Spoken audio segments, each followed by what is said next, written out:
Makulit PH, your passion the lover channel. Mag-subscribe ka na! Usap-usapan ngayon sa pageant community ang kumakalat na balita na maaring sumali si Miss International 2016 Kylie Verzosa sa susunod na edisyon ng MGI All-Stars.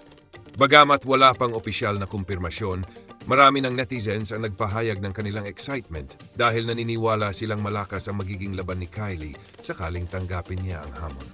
May ilan mang nagsasabing isa na siyang international title holder at maaring overqualified na para sa kompetisyon. Marami pa rin ang naniniwalang may mayaalok pa siyang kakaibang karisma, karanasan at star power sa entablado ng Miss Grand International.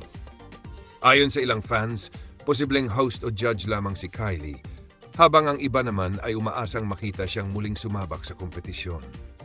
Kung sakaling matuloy, siguradong isa siya sa mga pinakamalalaking pangalan na aabangan ng mga pageant fans sa buong mundo. Samantala, patuloy namang pinupuri ng marami ang naging pagganap ni Gazini Ganados sa MGI All-Stars 2026. Bagamat hindi niya nasungkit ang corona, napatunayan niya na isa pa rin siya sa pinakamalakas at pinakakilalang Filipina queens sa international pageant stage.